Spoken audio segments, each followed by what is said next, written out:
Bienvenidos al volumen 3 de Estudio en Escarlata. En los capítulos Nuestra advertencia, Tobias Gregson muestra su mano y la luz en la oscuridad, Holmes reúne la información decisiva y comienza a descifrar la trama. Presta atención a cómo enlaza cada pista y descubre la lógica que conduce al desenlace. Estudio en Escarlata volumen 3, Claves y revelaciones, capítulos 5-7. Parte 5. Nuestro anuncio atrae a un visitante. Con el excesivo ajetreo de la jornada se resintió mi no fuerte salud. Y por la tarde estaba agotado. Después que Holmes hubo partido al concierto, busqué el sofá para descabezar allí 2 horas de sueño. Vano intento. Tras todo lo ocurrido, no cesaban de cruzar por mi agitada imaginación las más insólitas conjeturas y fantasías. Apenas cerrados los ojos veía delante de mí el descompuesto semblante, la traza simiesca del hombre asesinado. Tan sobrecogedora era la impresión suscitada por ese rostro que, aun sin quererlo, sentía un impulso de gratitud hacia la mano anónima que había obrado su extrañamiento de este mundo. Nunca se ha plasmado el vicio con elocuencia tan repugnante como la manifestada por las facciones de Enoch J. Drebber, avecindado en Cleveland. Naturalmente, no desconocía que la ley tiene también sus imperativos y que la depravación de la víctima no constituye motivo de disculpa para el criminal. Cuanto más cavilaba sobre lo acontecido, tanto más extraordinaria se me volvía la hipótesis de mi compañero acerca de una muerte por envenenamiento. Recordaba ahora su gesto de aplicar la nariz a los labios del interfecto, y no dudaba en atribuirlo a alguna razón de peso. Pero descartado el veneno, ¿a qué causa remitirse, si no se apreciaban heridas ni huellas de estrangulamiento? Y además, ¿a quién demonios pertenecía la sangre, profusamente esparcida por el suelo? No existían señales de lucha, ni se había encontrado junto al cuerpo ningún arma de que pudiera servirse el agredido para atacar a su ofensor. Duro trabajo el de conciliar el sueño, para Holmes no menos que para mí, en medio de tanto interrogante sin respuesta. Solo de una secreta y satisfactoria explicación de los hechos, una explicación que aún no se me alcanzaba, podía dimanar. Según me lo parecía a mí entonces, la serena y segura actitud de Holmes. Este volvió tarde, mucho más de lo que el concierto exigía. La cena estaba ya servida. Soberbio recital, comentó mientras tomaba asiento. ¿Recuerda usted lo que Darwin ha dicho acerca de la música? En su opinión, la facultad de producir y apreciar una armonía data en la raza humana de mayor antigüedad que el uso del lenguaje. ¿Acaso sea esta la causa de que influya en nosotros de forma tan sutil? Perviven en nuestras almas recuerdos borrosos de aquellos siglos en que el mundo se hallaba aún en su niñez. No me parece la idea muy estricta, apunté. Las ideas sobre la naturaleza han de ser tan holgadas como la naturaleza misma. ¿Cómo podría de otra manera ser esta interpretada? A propósito, prosiguió, su aspecto no es el de siempre. Se conoce que el asunto de Bristol Road le tiene a usted trastornado. No voy a decirle que no, repuse. Y el caso es que con la experiencia de Afganistán debiera haberme curtido un poco. He visto a camaradas hechos picadillo en Maiwand sin conmoverme de este modo. Me hago cargo. Este asunto está envuelto en un misterio que estimula la imaginación. Sin la imaginación no existe el miedo. ¿Ha leído usted el periódico de esta tarde? No lo leí. Rinde cumplida cuenta de lo sucedido, quitando que, al ser aupado el cuerpo, rodó un anillo de compromiso por el suelo. No es inoportuno el olvido. Explíqueme eso. Eche un vistazo a este anuncio, repuso. He enviado por la mañana uno idéntico a cada periódico, inmediatamente después de ocurrida la cosa. Me hizo llegar el periódico desde el otro lado de la mesa, y yo busqué con los ojos el lugar señalado. Ocupaba el mensaje la cabeza de la columna destinada a hallazgos. Esta mañana, decía, ha sido encontrado un anillo de compromiso, en oro de ley, en el tramo de Bristol Road comprendido entre la taberna de El Ciervo Blanco y Holland Grove. Dirigirse al Dr. Watson, 221B, Baker Street, de 8 a 9 de la noche. Disculpe que haya utilizado su nombre, prosiguió, pero el mío habría sido visto por alguno de estos badulaques, siempre prontos a meter las narices donde no les llaman. Eso no importa, repuse. Importa más que no tengo el anillo. Claro que lo tiene, exclamó, entregándome uno. Para el caso es lo mismo, casi un facsímil. ¿Y quién cree usted que contestará al anuncio? Naturalmente el tipo de abrigo marrón, nuestro amigo de rostro congestionado y botas con puntera cuadrada. Si no se presenta él personalmente, enviará a un cómplice. ¿No se le antoja la maniobra demasiado peligrosa? En absoluto. Si estoy en lo cierto. Y todo indica que tal es el caso. El hombre que nos preocupa sacrificaría cualquier cosa por no perder el anillo. Sospecho que se le cayó al suelo cuando se inclinaba sobre el cadáver, y que al pronto no lo echó en falta. Después de abandonar la casa y descubrir su pérdida, dio presurosa marcha atrás, pero la policía había sido atraída ya a causa de la vela, que tontamente había dejado encendida. Se fingió borracho para despejar las sospechas acaso despertadas por su presencia en la cancela. Ahora, póngase en el pellejo de nuestro personaje. Revisando el caso, le habrá dado por pensar que el extravío ha podido producirse en la calle, fuera ya de la casa. ¿Qué hacer entonces? Sin duda ha consultado afanosamente los periódicos de la tarde, en la esperanza de hallar razón del objeto perdido. Mi anuncio no ha podido escapar a su atención. Estará ahora felicitándose de su suerte. ¿Por qué recelar una trampa? Desde su punto de vista, ninguna relación puede establecerse entre el hallazgo del anillo y el asesinato. Es probable que venga, mejor aún, es inevitable. Aquí le tendremos antes de una hora. Y después, dije. Déjelo de mi cuenta. ¿Dispone usted de algún arma? Mi viejo revólver de soldado y unos cuantos cartuchos. Pues ya está usted limpiando ese revólver y poniendo los cartuchos en la recámara. Nuestro visitante es un hombre desesperado, sin nada que perder, ¿acaso no baste el cogerlo desprevenido? Fui a mi alcoba e hice lo que se me había aconsejado. Cuando volví con la pistola estaba ya la mesa despejada y Holmes, como otras veces, mataba el tiempo arañando las cuerdas de su violín. Cada vez es más espesa la maraña, observó al verme entrar. Acabo de recibir desde América contestación a mi telegrama, y resulta que me hallaba en lo cierto. Explíquese, pedí entonces, impaciente. Este violín requiere cuerdas nuevas, dijo evasivamente Holmes. En fin, métase la pistola en el bolsillo, y cuando se nos presente aquí ese pájaro, háblele sosegadamente. Yo me ocupo del resto. Evite las miradas insistentes, no vaya a despertar en él sospechas. Son en este instante exactamente las 8, comenté, mirando el reloj. Estará probablemente aquí pasados unos minutos. Deje la puerta entreabierta. Así. Ahora, introduzca la llave por la parte de dentro. Gracias. Encontré ayer esta rareza en un puesto de libros de Lance.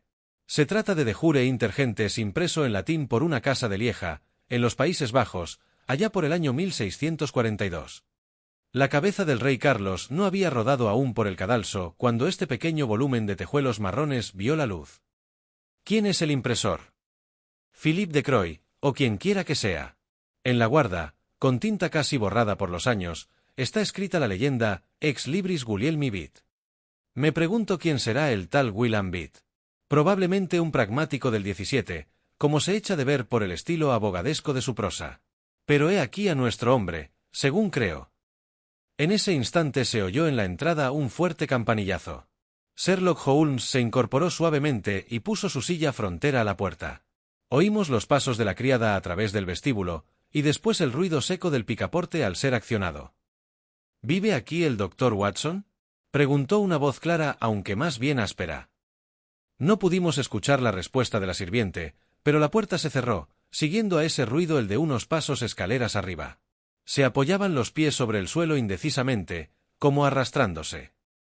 A medida que estas señales llegaban a mi compañero, una expresión de sorpresa iba pintándose en su rostro. Vino a continuación la penosa travesía del pasillo, y por fin unos débiles golpes de nudillo sobre la puerta.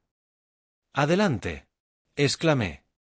A mi convocatoria, en vez de la fiera humana que esperábamos, acudió renqueando una anciana y decrépita mujer. Pareció deslumbrada por el súbito destello de luz, y tras esbozar una reverencia, permaneció inmóvil, parpadeando en dirección nuestra mientras sus dedos se agitaban nerviosos e inseguros en la faltriquera. Miró a mi amigo, cuyo semblante había adquirido tal expresión de desconsuelo que a poco más pierdo la compostura y rompo a reír. El vejestorio desenterró de sus ropas un periódico de la tarde y señaló nuestro anuncio. «Aquí me tienen en busca de lo mío, caballeros», dijo improvisando otra reverencia. «Un anillo de compromiso perdido en Bristol Road. Pertenece a Miss Sally, casada hace 12 meses con un hombre que trabaja como camarero en un barco de la Unión. No quiero ni decirles lo que pasaría si a la vuelta ve a su mujer sin el anillo. Es de natural irascible. Y de malísimas pulgas cuando le da a la botella.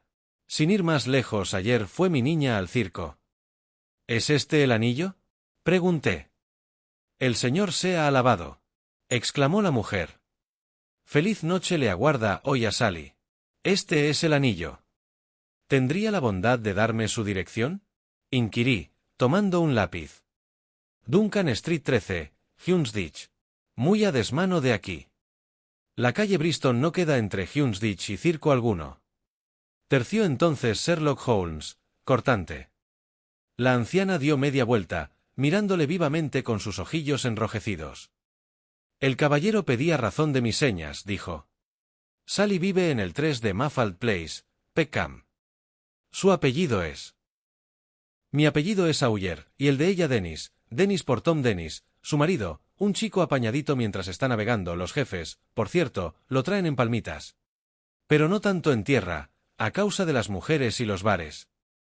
Aquí tiene usted el anillo, señora Sawyer, interrumpí de acuerdo con una seña de mi compañero. No dudo que pertenece a su hija, y me complace devolverlo a su legítimo dueño.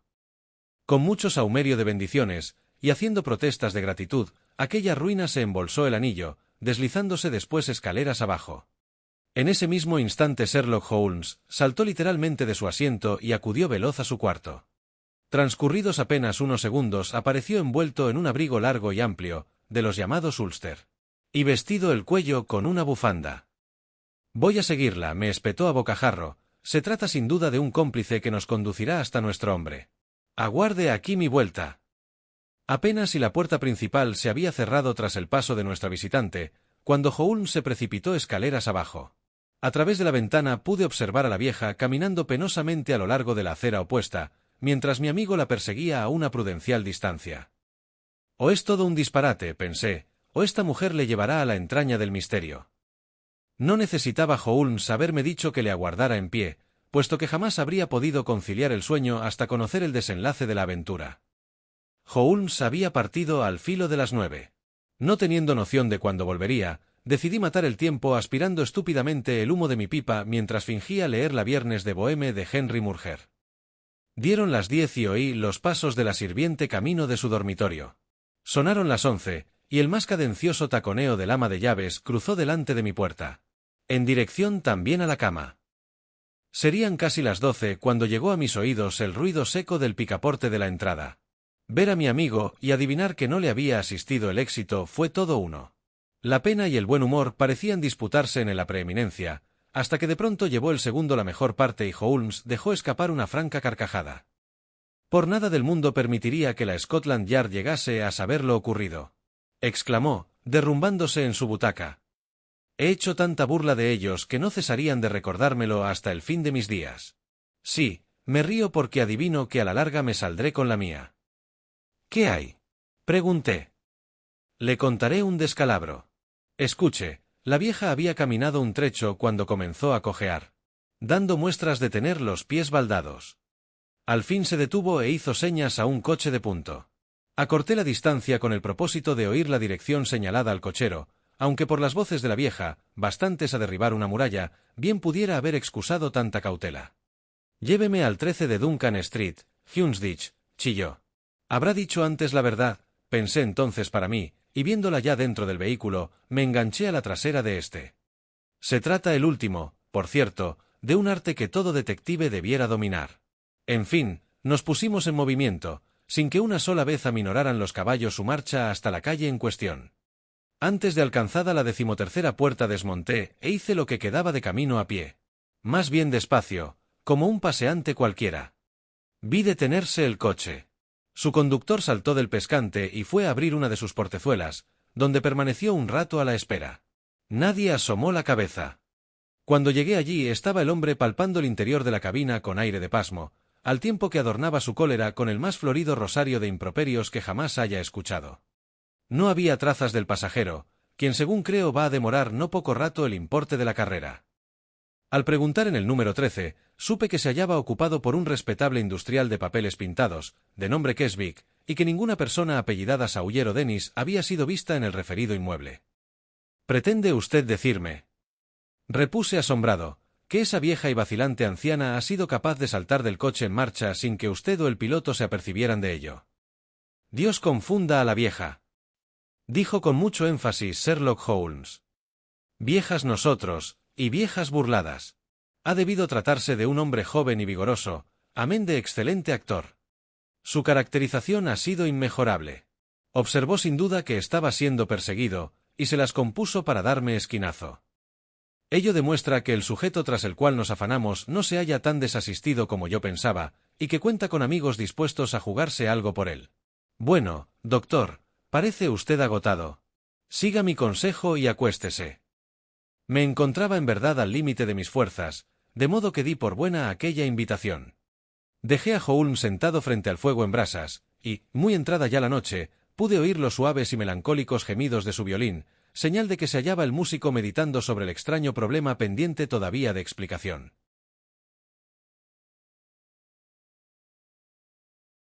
Parte 6. Tobias Gregson en acción. Al día siguiente solo tenía la prensa palabras para «El misterio de Bristol», según fue bautizado aquel suceso. Tras hacer una detallada relación de lo ocurrido, algún periódico le dedicaba además el artículo de fondo. Vine así al conocimiento de puntos para mí inéditos. Conservo todavía en mi libro de recortes numerosos extractos y fragmentos relativos al caso. He aquí una muestra de ellos. El Daily Telegraph señalaba que en la historia del crimen difícilmente podría hallarse un episodio rodeado de circunstancias más desconcertantes. El nombre alemán de la víctima, la ausencia de móviles y la siniestra inscripción sobre el muro apuntaban conjuntamente hacia un ajuste de cuentas entre refugiados políticos o elementos revolucionarios. Los socialistas tenían varias ramificaciones en América, y el interfecto había violado sin duda las reglas tácitas del juego, siendo por ese motivo rastreado hasta Londres. Tras traer un tanto extemporáneamente a colación a la Bemgericht, el Aquatofana, los Carbonari, a la marquesa de Brinvilliers, la teoría darwiniana, los principios de Malthus y el asesinato de la carretera de Radcliffe, el autor del artículo remataba su perorata con una admonición al gobierno y la recomendación de que los extranjeros residentes en Inglaterra fuesen vigilados más de cerca. Al Standard todo se le volvía a decir que esta clase de crímenes tendían a cundir bajo los gobiernos liberales. Estaba su causa en el soliviantamiento de las masas y la consiguiente debilitación de la autoridad. El finado era de hecho un caballero americano que llevaba residiendo algunas semanas en la metrópoli. Se había alojado en la pensión de Madame Charpentier, en Torway Terrace, Camberwell. El señor Joseph Stangerson, su secretario particular, le acompañaba en sus viajes. El martes día 4 habían partido los dos hacia Euston Station con el manifiesto propósito de coger el expreso de Liverpool. No existían dudas sobre su presencia conjunta en uno de los andenes de la estación. Aquí se extraviaba el rastro de ambos caballeros hasta el ya referido hallazgo del cadáver del señor Drebber en la casa vacía de Bristol Road, a muchas millas de distancia de Euston. ¿Cómo pudo la víctima alcanzar el escenario del crimen y hallar la muerte? Eran interrogantes aún abiertos. Acerca del paradero del señor Stangerson no se sabía absolutamente nada. Por fortuna incumbía al señor Lestrade y al señor Gregson. De Scotland Yard, la investigación del caso, sobre cuyo esclarecimiento, dada la conocida pericia de ambos inspectores, cabría esperar pronto noticias. Según el Daily News, el crimen no podía ser sino político. El ejercicio despótico del poder y el odio al liberalismo, propios de los gobiernos continentales, arrojaban hacia nuestras costas a muchos hombres que acaso fueran excelentes ciudadanos a no hallarse su espíritu estragado por el recuerdo de los padecimientos sufridos. Entre estas gentes regía un puntilloso código de honor, cuyo incumplimiento se castigaba con la muerte.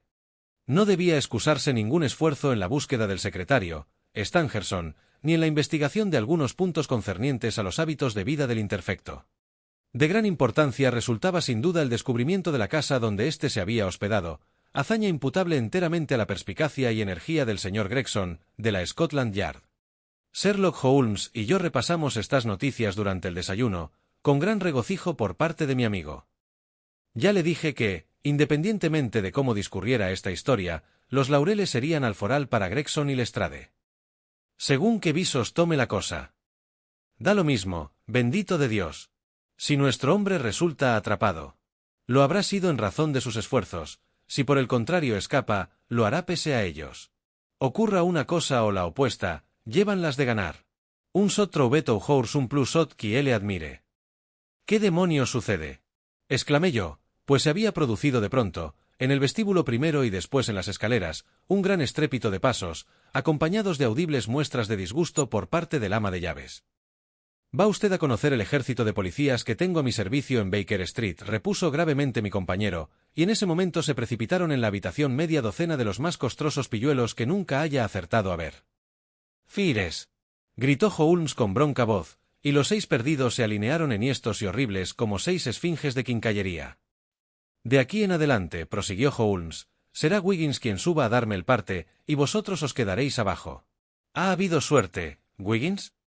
«No, patrón, todavía no», dijo uno de los jóvenes.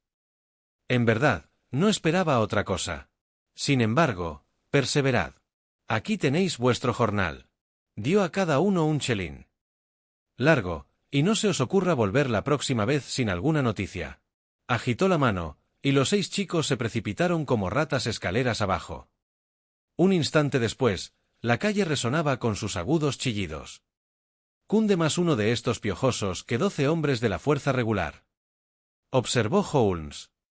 «Basta que un funcionario parezca serlo, para que la gente se llene de reserva. Por el contrario, mis peones tienen acceso a cualquier sitio, y no hay palabra o consigna que no oigan. Son además vivos como ardillas, perfectos policías a poco que uno dirija sus acciones». «¿Les ha puesto usted a trabajar en el asunto de la calle Bristol?», pregunté. «Sí, hay un punto que me urge dilucidar. No es sino cuestión de tiempo. Ahora prepárese a recibir nuevas noticias, probablemente con su poco de veneno, porque ahí viene Gregson más hueco que un pavo. Imagino que se dirige a nuestro portal». «Sí, acaba de detenerse. En efecto, tenemos visita». Se oyó un violento campanillazo y un instante después las zancadas del rubicundo detective, quien salvando los escalones de 3 en 3, se plantó de sopetón en la sala. «Querido colega, felicíteme», gritó sacudiendo la mano inerte de Holmes. «He dejado el asunto tan claro como el día». Me pareció como si una sombra de inquietud cruzara por el expresivo rostro de mi compañero. «¿Quiere usted decirme que está en la verdadera pista?» «Pista. Tenemos al pájaro en la jaula». «¿Cómo se llama?» «Arthur Charpentier, alférez de la Armada Británica», exclamó pomposamente Gregson juntando sus mantecosas manos e inflando el pecho. Sherlock Holmes dejó escapar un suspiro de alivio, iluminado el semblante por una sonrisa. «Tome asiento, caramba, y saboree uno de estos puros», dijo. «Ardemos en curiosidad por saber cómo ha resuelto el caso. ¿Le apetecería un poco de whisky con agua?» «No voy a decirle que no», repuso el detective. «La tensión formidable a que me he visto sometido estos últimos días ha concluido por agotarme. No se trata tanto, compréndame, del esfuerzo físico como del constante ejercicio de la inteligencia. Sabrá apreciarlo, amigo mío, porque los dos nos ganamos la vida a fuerza de sesos». «Me abruma usted», repuso Holmes con mucha solemnidad. «Ahora, relátenos cómo llevó a término esta importante investigación». El detective se instaló en la butaca y aspiró complacido el humo de su cigarro. De pronto pareció ganarle un recuerdo en extremo hilarante. Y dándose una palmada en el muslo, dijo: «Lo bueno del caso es que ese infeliz del Lestrade, que se cree tan listo, ha seguido desde el principio una pista equivocada. Anda a la caza de Stangerson, el secretario, no más culpable de asesinato que usted o que yo. Quizá lo tenga ya bajo arresto». Semejante idea abrió de nuevo en Gregson la compuerta de la risa, tanta que a poco más se ahoga. «¿Y de qué manera dio usted con la clave?»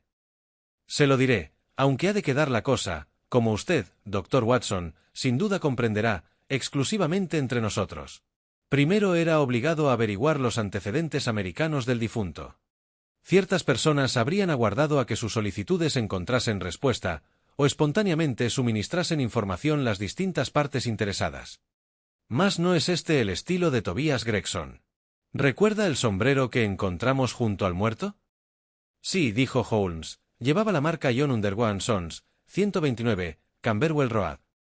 Gregson pareció al punto desarbolado. «No sospechaba que lo hubiese usted advertido», dijo. ¿Ha estado en la sombrerería? No estuve.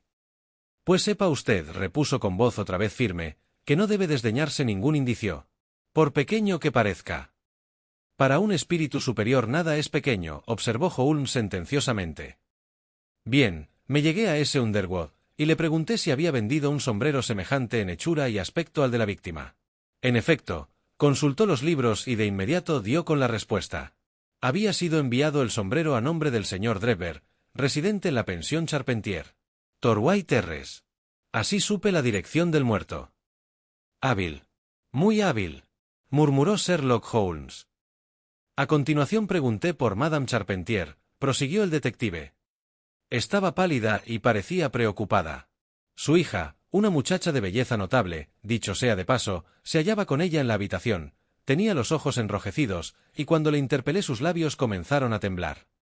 Tomé buena nota de ello. Empezaba a olerme la cosa a chamusquina. Conoce usted por experiencia, señor Holmes, la sensación que invade a un detective cuando al fin se halla en buen camino. Es un hormigueo muy especial. ¿Está usted enterada de la misteriosa muerte de su último inquilino, el señor Enoch J. Drebber, de Cleveland? Pregunté. La madre asintió, incapaz de decir palabra. La muchacha rompió a llorar. Tuve más que nunca la sensación de que aquella gente no era ajena a lo ocurrido. ¿A qué hora partió el señor Drebber hacia la estación? Añadí. A las 8, contestó ella, tragando saliva para dominar el nerviosismo. Su secretario, el señor Stangerson, dijo que había 2 trenes, uno a las 9:15 y otro a las 11. Tenía pensado coger el primero. ¿Y no volvió a verlo? Una mutación terrible se produjo en el semblante de la mujer. Sus facciones adquirieron palidez extraordinaria. Pasaron varios segundos antes de que pudiera articular la palabra no, y aun entonces fue esta pronunciada en tono brusco, poco natural. Se hizo el silencio, roto al cabo por la voz firme y tranquila de la muchacha. A nada, madre, conduce el mentir, dijo. Seamos sinceras con este caballero. Vimos de nuevo al señor Drebber. Dios sea misericordioso, gritó la madre echando los brazos a lo alto y dejándose caer en la butaca.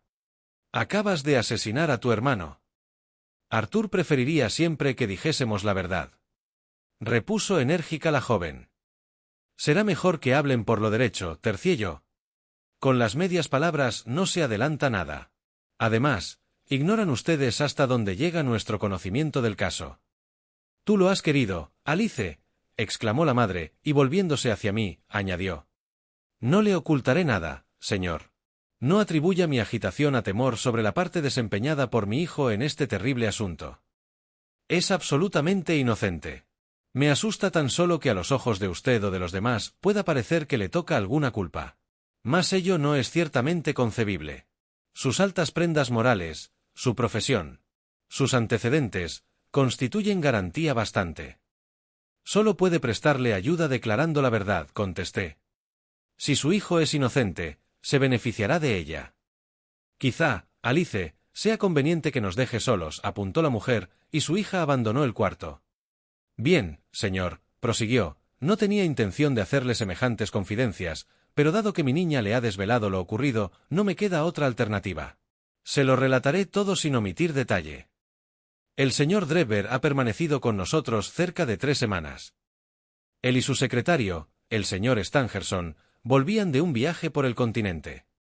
Sus baúles ostentaban unas etiquetas con el nombre de Copenhagen, señal de que había sido este su último apeadero. Stangerson era hombre pacífico y retraído. Siento tener que dar muy distinta cuenta de su patrón, agresivo y de maneras toscas. La misma noche de su llegada, el alcohol acentuó tales rasgos. No recuerdo, de hecho, haberlo visto nunca sobrio después de las 12 del mediodía. Con el servicio se concedía licencias intolerables. Peor aún, pronto hizo extensiva a mi hija tan reprobable actitud, llegando a permitirse una serie de insinuaciones que afortunadamente ella es demasiado inocente para comprender. En cierta ocasión la tomó en sus brazos y la apretó contra sí, arrebato cobarde que su mismo secretario no pudo por menos de echarle en cara. ¿Por qué toleró esos desmanes tanto tiempo? Repuse. ¿Acaso no está usted en el derecho de deshacerse de sus huéspedes, llegado el caso?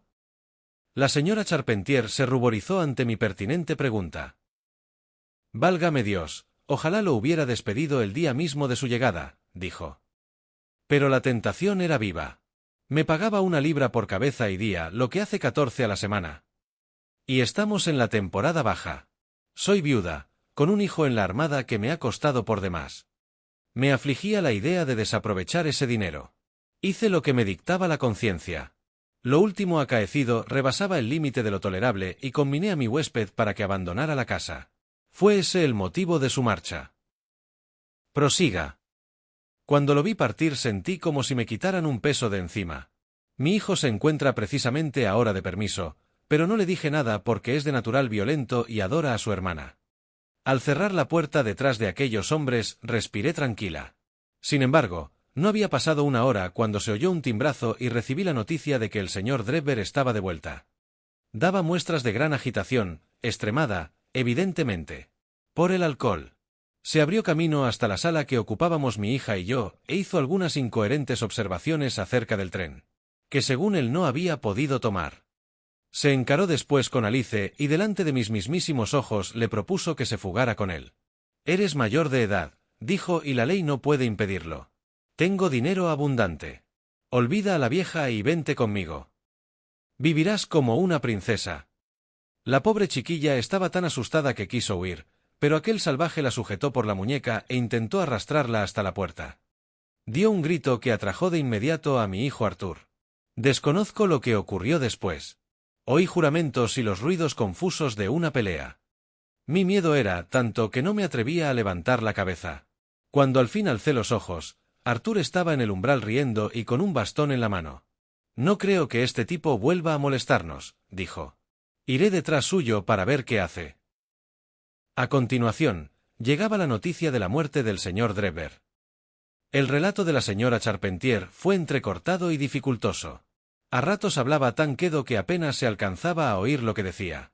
Hice sin embargo un rápido resumen escrito de cuanto iba relatando, de modo que no pudiese existir posibilidad de error.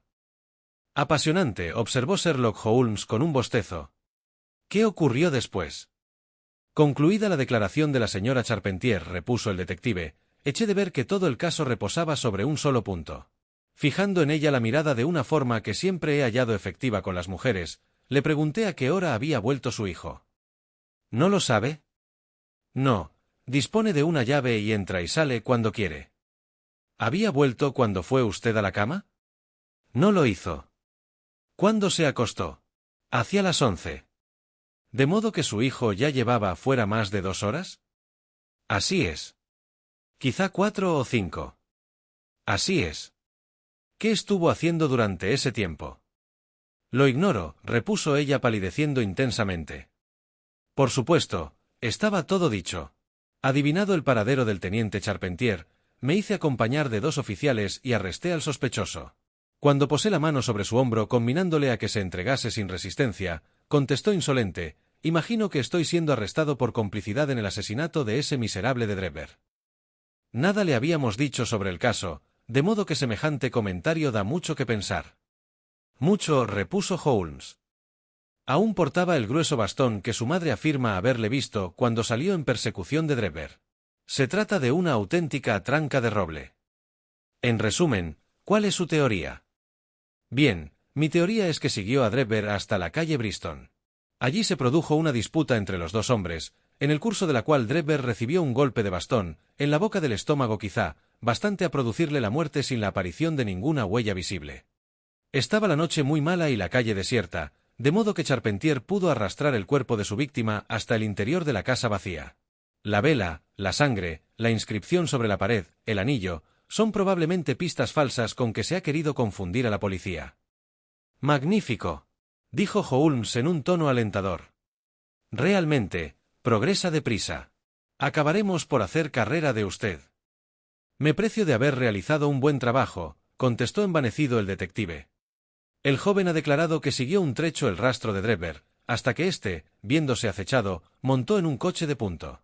De vuelta a casa se tropezó a un antiguo camarada de a bordo. Y los 2 dieron un largo paseo. No ha sabido sin embargo decirme a satisfacción dónde se aloja este segundo individuo. Opino que las piezas encajan con pulcritud. Me divierte sobre todo pensar en las inútiles idas y venidas del Lestrade. Temo que le valgan de poco. Pero caramba, aquí lo tenemos. Sí, era Lestrade, que había subido las escaleras mientras hablábamos, y entraba ahora en la habitación. Eché sin embargo en falta la viveza y desenvoltura propios de su porte. Traía el semblante oscurecido, y hasta en la vestimenta se percibía un vago desaliño. Había venido evidentemente con el propósito de asesorarse cerca de Sherlock Holmes, porque la vista de su colega pareció turbarle.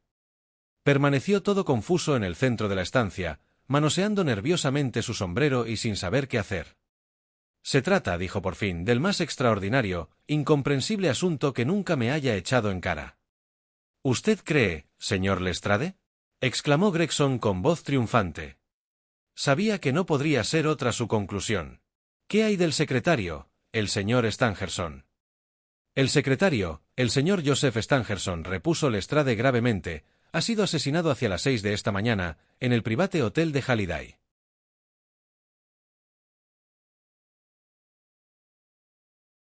Parte 7. Luz en la oscuridad. El calibre y carácter inesperado de la nueva noticia eran tales que quedamos todos sumidos en un gran estupor. Gregson saltó de su butaca derramando el whisky y el agua que aún no había tenido tiempo de ingerir. Yo miré en silencio a Sherlock Holmes, cuyos labios permanecían apretados y crispadas las cejas sobre entrambos ojos. «También Stangerson», murmuró. «El asunto se complica». «No era antes sencillo», gruñó Lestrade allegándose una silla. «Por cierto, me da en la nariz que he interrumpido una especie de consejo de guerra». «¿Está usted seguro de la noticia?», balbució Gregson. «Vengo derecho de la habitación donde ha ocurrido el percance», repuso. «He sido precisamente yo el primero en descubrirlo». «Gregson acaba de explicarnos qué piensa del caso», observó Holmes. «¿Tendría usted inconveniente en relatarnos lo que por su cuenta ha hecho o visto?» «Ninguno», dijo Lestrade tomando asiento. «Confieso abiertamente que en todo momento creía a Stangerson complicado en la muerte de Drebber. El último suceso demuestra el alcance de mi error. Llevado de él, me puse a investigar el paradero del secretario. Ambos habían sido vistos juntos en Euston Station alrededor de las 8:30 de la tarde del día 3. A las 2 de la mañana aparecía el cuerpo de Drebber en la calle Bristol. Era, por tanto, cuestión de averiguar qué había hecho Stangerson entre las 8:30 y la hora del crimen, y hacia dónde conducían sus pasos ulteriores. Despaché un telegrama a Liverpool con la descripción de mi hombre, y la advertencia de que no apartasen un instante los ojos de los barcos con destino a América. A continuación inicié una operación de rastreo por todos los hoteles y pensiones de la zona de Euston. Pensaba que si Drebber y su secretario se habían separado, era natural que el último buscara alojamiento en algún sitio a mano para descolgarse en la estación a la mañana siguiente. Habiendo tenido previamente la precaución de acordar con su compañero un posterior punto de encuentro, observó Holmes. En efecto, toda la tarde de ayer se me fue en pesquisas inútiles. Esta mañana me puse a la tarea muy temprano, y a las 8 estaba ya plantado a la puerta del Halliday's Private Hotel, en la calle Little George. Inmediatamente me confirmaron la presencia del señor Stangerson en la lista de huéspedes. Sin duda es usted el caballero que estaba esperando, observaron. 2 días hace que aguarda su visita. ¿Cuál es su habitación?, inquirí. La del piso de arriba. Desea ser despertado a las 9. Subiré ahora mismo, dije. Confiaba que, desconcertado ante mi súbita aparición, dejara escapar quizá una frase comprometedora. El Botones se ofreció a conducirme hasta la habitación. Se hallaba en el segundo piso, al cabo de un estrecho pasillo. Me señaló la puerta con un ademán de la mano, y se disponía ya a bajar las escaleras, cuando vi algo que me revolvió el estómago pese a mis 20 años largos de servicio.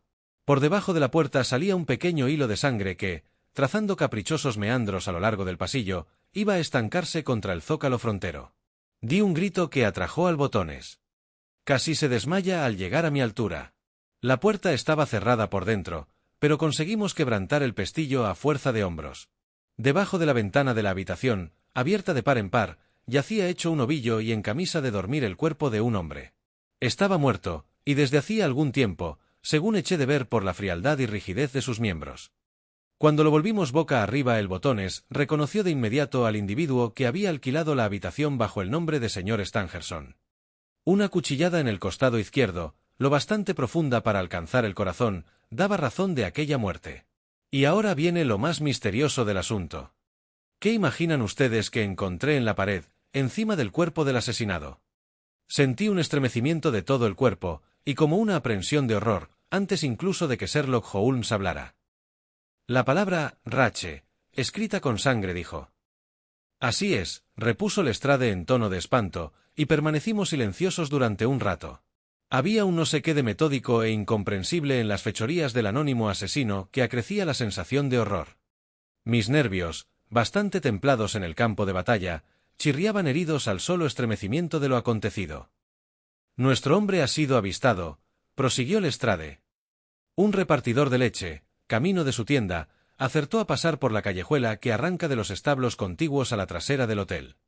Observó que cierta escalera de mano, generalmente tendida en tierra, estaba apoyada contra una de las ventanas del segundo piso, abierta de par en par. Al cabo de un rato volvió la cabeza y vio a un hombre descendiendo por ella. Su actitud era tan abierta y reposada que el chico lo confundió sin más con un carpintero o un operario al servicio del hotel. Nada, excepto lo temprano de la hora, le pareció digno de atención. El chico cree recordar que el hombre era alto, tenía las mejillas congestionadas, e iba envuelto en un abrigo marrón. Hubo de permanecer arriba un rato después del asesinato, ya que hallamos sangre en la jofaina, donde se lavó las manos, y huellas sangrientas también en las sábanas, con las que de propósito enjugó el cuchillo. Miré a Holmes, impresionado de la semejanza existente entre la descripción del criminal y la adelantada antes por él. La euforia o la vanidad estaban sin embargo ausentes del rostro de mi amigo. ¿Y no ha encontrado usted en la habitación nada que pudiera conducirnos hasta el asesino?, preguntó. En absoluto. Stangerson tenía en el bolsillo el portamonedas de Drebber, cosa por otra parte natural, ya que hacía todos los pagos. Contamos 80 y tantas libras, las mismas que portaba antes de ser muerto. De los posibles móviles del crimen hay que excluir desde luego el robo.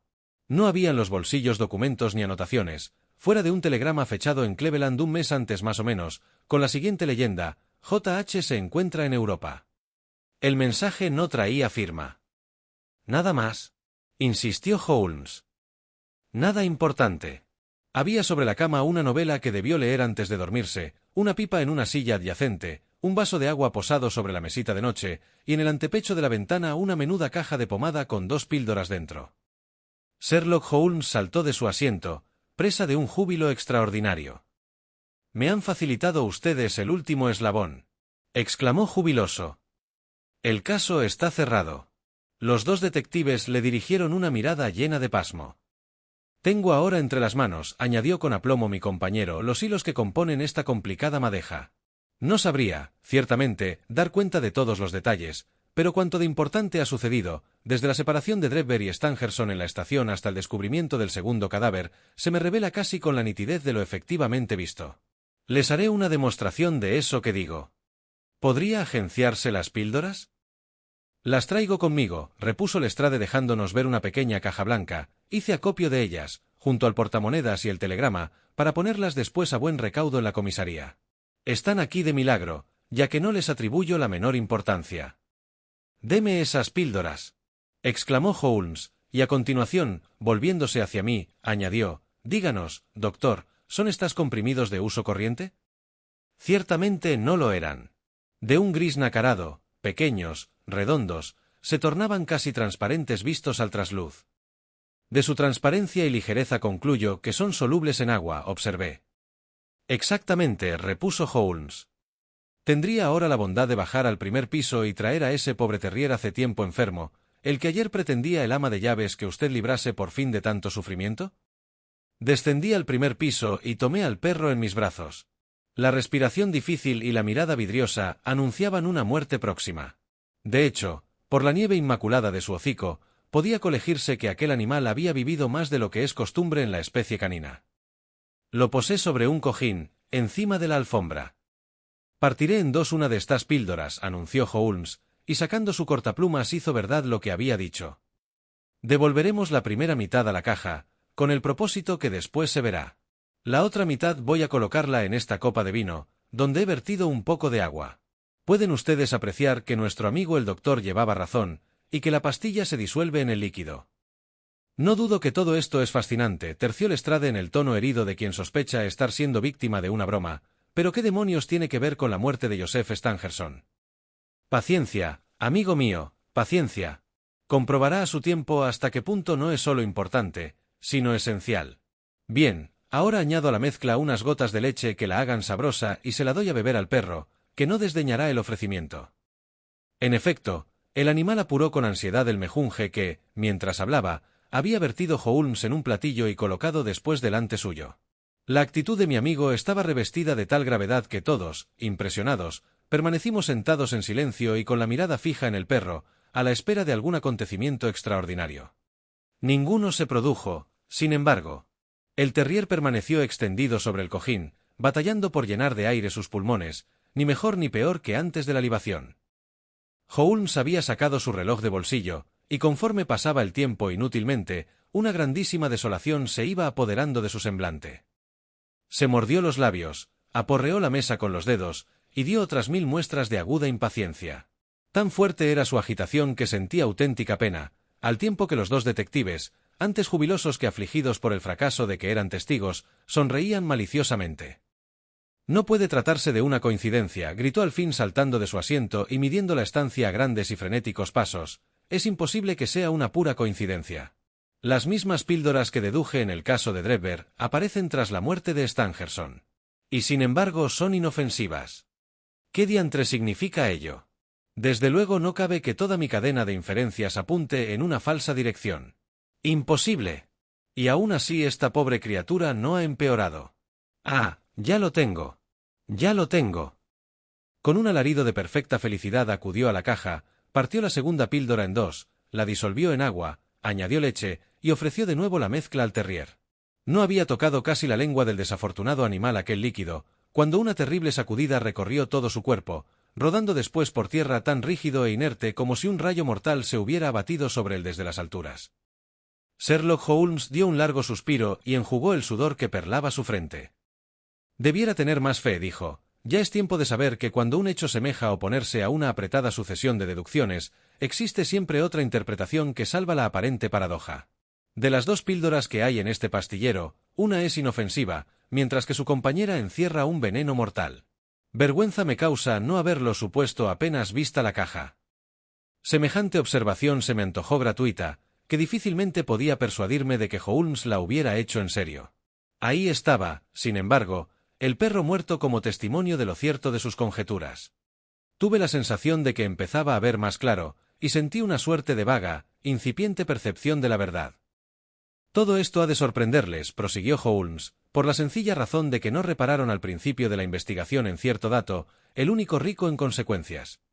Quiso la suerte que le concediera yo el peso que realmente tenía, y los acontecimientos posteriores no han hecho sino afirmar mi suposición original, de la que realmente se seguían como corolario lógico.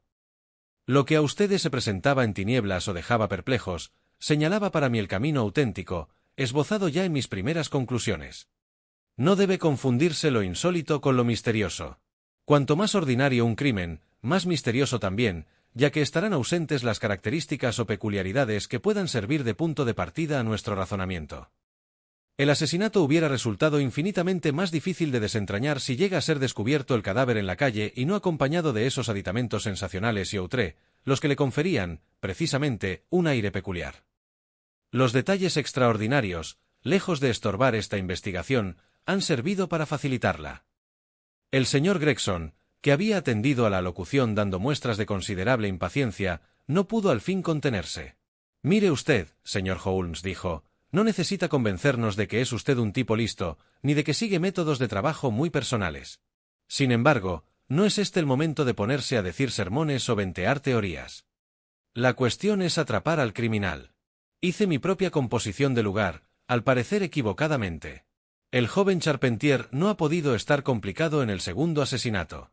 Lestrade ha escogido a Stangerson, enfilando también, por lo que se ve, una ruta desviada. Usted, sin embargo, según lo demuestran algunas observaciones aisladas, acumula mayor conocimiento sobre el caso que nosotros, habiendo llegado el momento, creo, de que nos diga de una vez y por lo derecho lo que sabe. ¿Le consta ya el nombre del asesino? He de sumarme por fuerza a la petición de Gregson, observó. Lestrade. Ambos hemos hecho cuanto estaba en nuestras manos, y los dos hemos fracasado. Le he oído decir a usted desde que estoy en esta habitación que contaba ya con todos los datos precisos. Espero que no los tenga ocultos por más tiempo. Cualquier tardanza en el apresamiento del asesino, tercié yo, podría darle opción a una nueva atrocidad. Ante nuestra insistencia, Holmes dio muestras de vacilar. Continuó midiendo el aposento a grandes pasos, con la cabeza hincada en el pecho y las cejas fruncidas, señales que en él denotaban un estado de profunda reflexión. No habrá más asesinatos, dijo al fin, parándose en seco y mirándonos a la cara. Tal posibilidad queda descartada. Me preguntan ustedes si conozco el nombre del asesino. La respuesta es sí. Ello, sin embargo, poco significa comparado con la tarea más complicada de ponerle las manos encima. Espero hacerlo pronto, y a mi manera, pero es asunto delicado, ya que hemos de vernoslas con un hombre astuto y desesperado al que presta ayuda, como he podido comprobar, un cómplice de prendas no menos formidables. Mientras el asesino desconozca que alguien le sigue la pista, existe la posibilidad de atraparlo, mas en cuanto le asalte la más mínima sospecha cambiará de nombre, perdiéndose sin más entre los 4 millones de habitantes que pueblan esta gran ciudad. Sin propósito de ofenderles, debo admitir que considero a nuestros rivales de talla excesiva para las fuerzas de la policía, y que esta ha sido la razón de que no requiera su ayuda. Si fracaso, no dudaré en reconocer el error de esta omisión, mas es riesgo que estoy dispuesto a correr. De momento, sepan ustedes que tan pronto como considere posible transmitirles información sin poner en peligro mis planes, lo haré gustoso. Gregson y Lestrade quedaron lejos de satisfechos con estas declaraciones y la no muy halagadora alusión al cuerpo de policía. El primero se sonrojó hasta la raíz de sus rubios cabellos, en tanto los ojos de avalorio del otro echaban vivas chispas de inquietud y resentimiento. Ninguno de los dos había tenido tiempo, sin embargo, de abrir la boca, cuando sonaron unos golpecitos en la puerta y la mínima y poco agraciada persona del joven Wiggins, portavoz de los pilluelos, entró en escena. «Señor», dijo llevándose la mano a la guedeja que le caía sobre la frente, «tengo ya abajo el coche de caballos». «Bien hecho, chico», repuso Holmes en tono casi afectuoso. Después, habiendo sacado de un cajón un par de esposas de acero, añadió, «¿Por qué no adoptan este modelo en la Scotland Yard? Observen ustedes la suavidad del resorte. Cierra en un instante. También sirven las viejas mientras haya alguien a quien ponérselas», gruñó Lestrade. Está bien», repuso Holmes, sonriendo. «El cochero podría ayudarme a bajar los bultos. Dile que suba, Wiggins». Me sorprendió ver a mi amigo prepararse a lo que parecía un largo viaje, ya que no me tenía dicho nada sobre su proyecto. Había en la habitación una pequeña maleta que asió enérgicamente y comenzó a sujetar con una correa. En tal manejo se hallaba ocupado cuando hizo acto de presencia el cochero. «Venga acá, buen hombre», dijo hincando la rodilla en tierra, con la cabeza siempre echada hacia adelante, «y ponga mano a esta hebilla».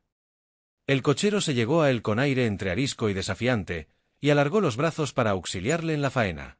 Entonces se oyó el clic de un resorte, resonaron unos metales, y Sherlock Holmes recuperó rápidamente la posición erecta.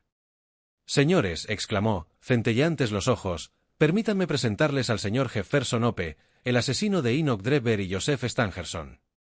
El suceso tuvo lugar en un instante, tan breve que ni tiempo me dio a cobrar conciencia cabal de lo ocurrido. Conservo en la memoria la viva imagen de aquel momento, la expresión de triunfo de Holmes, y la faz furiosa, atónita, del hombre, fijos los ojos en las brillantes esposas que como por arte de encantamiento habían ceñido de pronto sus muñecas. Durante 1 o 2 segundos pudimos parecer un grupo de estatuas. Entonces el hombre dejó escapar un grito de loco, y desasiéndose de la presa de Holmes, impulsó su cuerpo contra la ventana. Maderos y cristales cedieron ante la acometida, mas no había el fugitivo completado aún su propósito cuando Holmes, Lestrade y Gregson hacían de nuevo, al igual que Sabuesos, presa en él. Fue arrastrado hacia la habitación, donde se desarrolló una formidable lucha. Tanta era la fuerza y el empeño de nuestro enemigo que varias veces nos vimos frustrados en el intento de inmovilizarlo. Parecía poseído del empuje convulsivo de un hombre al que domina una crisis epiléptica. Cara y mano se hallaban terriblemente laceradas por el cristal de la ventana, mas la pérdida de sangre no le restaba un ápice de fuerza. Hasta que Lestrade consiguió asirlo de la corbata y hacer con ella torniquete, cortándole casi la respiración, no cesó en su resistencia. Aun entonces solo nos sentimos dueños del campo después de haberle atado de pies y manos. Tras ello volvimos a incorporarnos, sin aliento y jadeando. «Abajo está su coche», dijo Sherlock Holmes. «Nos servirá para conducirlo a Scotland Yard. Y ahora, caballeros, prosiguió con una sonrisa complaciente, puede decirse que hemos llegado ya al fondo de nuestro pequeño misterio. Háganme cuantas preguntas les ronden por la cabeza, sin temor de que vaya a dejar alguna pendiente. Hemos alcanzado el final de la parte I. Los cimientos del misterio están colocados y Holmes ya tiene claro su plan de acción. ¿Te sorprendieron las conclusiones de este volumen? Déjanos tu opinión, suscríbete y activa la campana. En el próximo vídeo iniciaremos la parte 2, en la llanura desolada y la flor de Utah. No faltes.